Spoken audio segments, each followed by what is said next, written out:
The email arrived at 9:14 a.m. Cold, clinical. No signature, just a line at the bottom. Position superfluous. Pack your things. After 20 years of spotless reviews, 20 years of being the one they turned to when the system blinked red, my reward was dismissal by keyboard.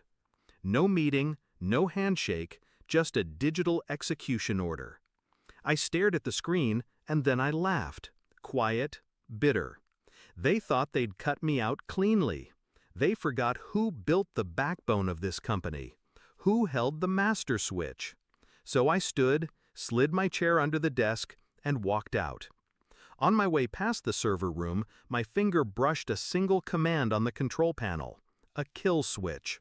Silent, absolute. Only I knew how to bring it back. When I first met the COO, he wasn't COO, just another manager with ambition spilling from his suit. He shook my hand too hard, smiled too wide. He told me he admired my discipline, my precision. I taught him how fragile the system was, how one wrong line of code could turn profit into ash. He nodded, respectful, even deferential.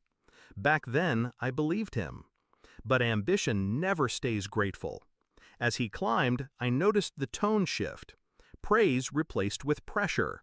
Respect replaced with thinly veiled threats. My loyalty became an inconvenience.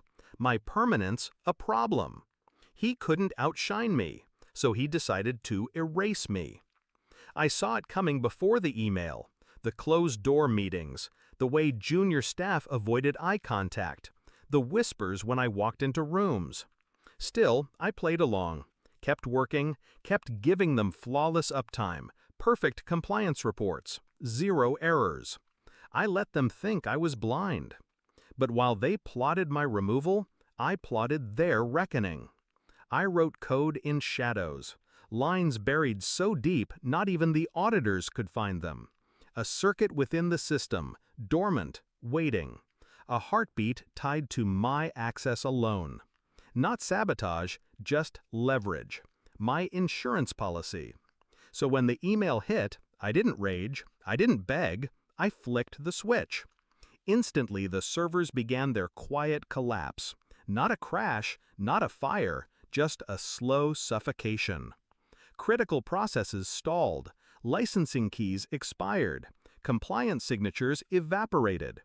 On the surface, everything looked normal. Screens still glowed, emails still sent. But deep in the machine, the company's lifeline was rotting. By the time the COO toasted his cost-saving measure, the foundation was already dust. The calls started that night. Panicked voices, failed transactions, regulators demanding explanations. By morning, entire contracts were frozen, millions hung in limbo. And the COO? He was locked in a glass office, screaming into phones, sweat staining his collar. I didn't pick up his calls, not yet.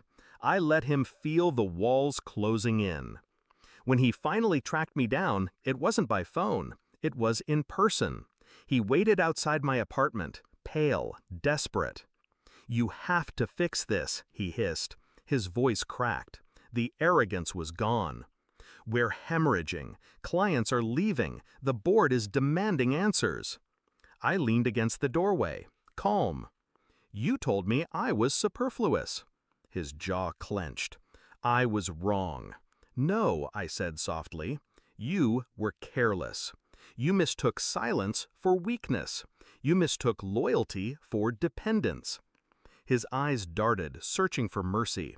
"We'll bring you back. Double your salary. Title, authority, anything." I almost smiled. It's too late. The switch was mine to pull, and the restart, mine to withhold. He thought firing me would erase me. Instead, it exposed him.